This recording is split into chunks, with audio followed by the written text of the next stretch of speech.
Hey guys, we have made it and we are here to do a little reveal on what's going to be a bad little Arctic Cat running GNC. And the company that built it, MLS Powersports.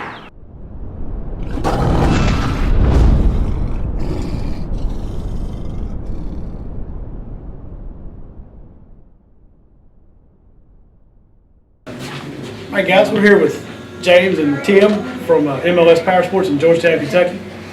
Tim's going to tell us a little bit about what's going on here at MLS, and we're going to step outside here in a few minutes and take a look at the brand new race machine they just got finished up building. And James being the builder of it and probably the co-driver for most of the year. So Tim, how has everything been going on here at MLS? And I know you guys have moved into a new location from where we were before. Tell us about the new shop and how everything's going. Thanks, Don. Everything's going really good here at MLS. Arctic Cat's making a much bigger presence now. And for 2016, we got the new shop open. It opened about a year ago here, I think April last year, April or May. And it's just been received real well. It gives a lot more room to have a nice showroom and a lot more inventory. So that part's been going really good. And for 2016, MLS and Arctic Cat's sponsored us in the woods racing. So we built a brand new car this year, which is going to be a 2016 Wildcat Sport, and we're going to take that run the GNCC events and the WEXCR for sure. And then James Culp has come on as our co-driver, mechanic, and custom builder. So James, how long have you been with MLS? I've only been with MLS for about 6 months now.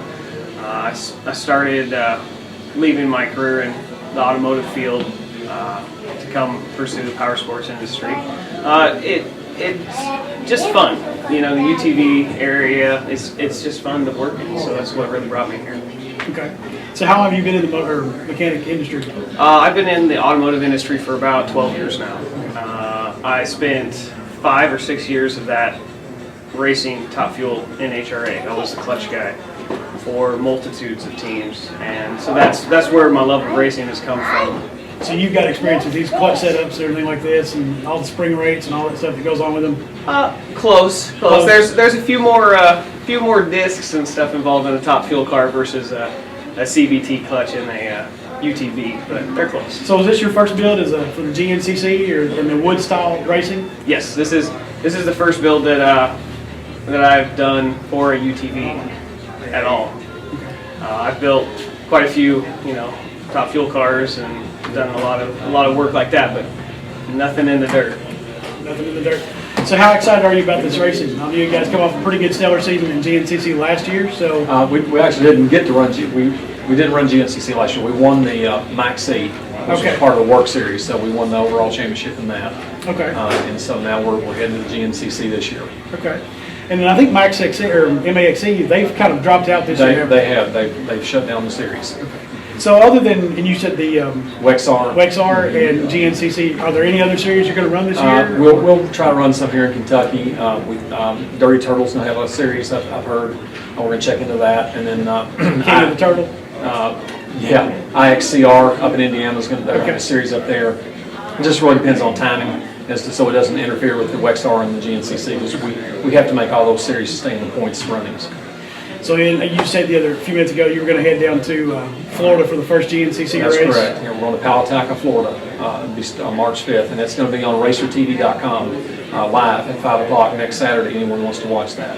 Okay, so they're streaming live now? They're streaming live. That's awesome. That's going to be great. All right, so make sure you check out racertv.com and set up their live stream, probably on Ustream or live stream, or even live stream through YouTube. So we're going to head outside and take a look at the car and let James walk us through the stuff that's going on with it and all the extras and the different safety features they have built into it. So just hang out. We'll be right back. We're going to go ahead and start at the front.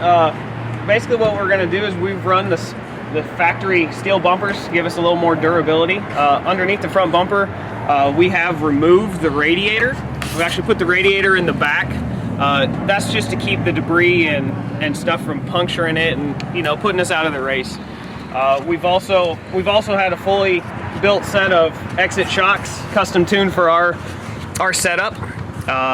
We've went through and reinforced all the control arms. We've regusseted them, TIG welded those up solid so that they're a lot stronger. We've we've taken the brake platform from the Sport and we've upgraded it. We went to a 10-inch rotor instead of an 8-inch rotor. We added a larger sized 2-piston caliper from the X to give us a little more braking. Super ATV provided us with the Rhino axles all the way around on it. We also have reinforced a lot of the mounting places that the factory production would have been okay for, but in a race application needed to be strengthened a little bit. Added a few gussets to some steering spots and a few other trick areas. We with the stock cage, there's a little left to be desired for safety, so we went ahead and we beefed up these inner tubes right here. These inner tubes are thicker walled tubing now, so to help with the structure. We also took a tube in the roll cage. It runs right behind this panel from this upper mount right here down to the frame to tie that in, so in case we do get in a rollover that we're not going to get hurt. We also elected to go with a fully welded on cage instead of a bolt on cage, so we sectioned the cage apart here and we added the upper tube, which is one continuous tube all the way up and across in the back, and it comes back down here and ties into the back of the frame, giving us a lot more strength. In this area we also added that small kick out to give us strength in that shallow bend right there.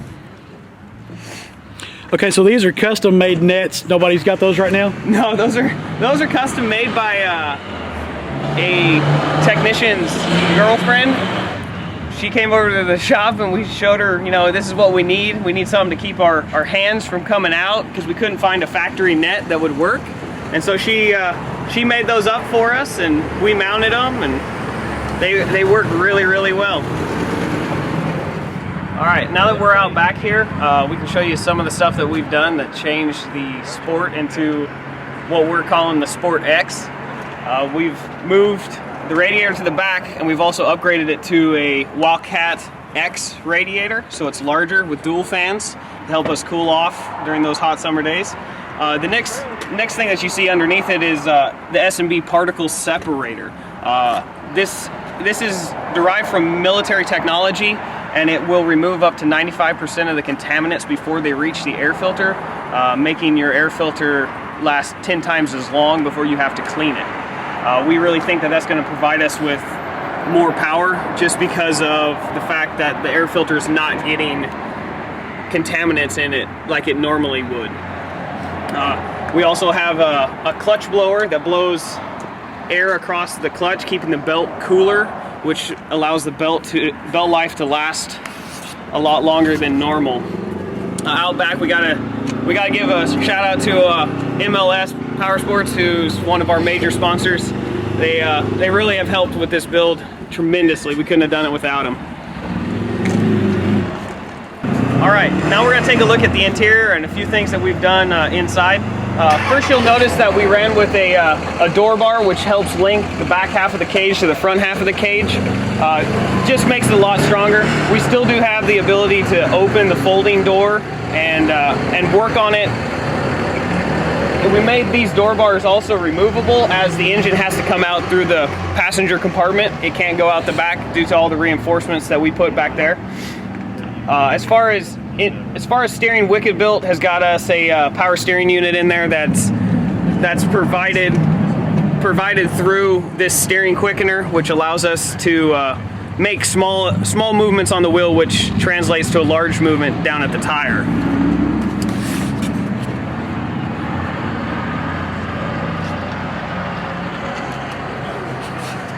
Tell us about this really cool radiator cover you got back here. Well, we were sitting around looking at that one day, and we were worried about debris hitting that radiator, so we designed a cover that incorporated one of our major sponsors, Arctic-Cat, so that it just gives it a little flair that you don't see normally. That gauge is a belt temperature gauge provided by Alba Racing. allows us to monitor how hot the belt is getting, which allows us to modify our driving style just a little bit in case we need to try and save a belt. There's nothing worse than blowing a belt out and not finishing a race. All right, guys, so there you have it. You can tell this is a pretty extensive build for a Wildcat Trail. And going to run the Woods Race Series for a couple of them. And make sure if you need anything, you guys, if you're in Kentucky or outside of Kentucky or whatever, and you've got Wildcat stuff, make sure you hit these guys up at MLS Powersports. And James, we want to thank you for going through everything with us.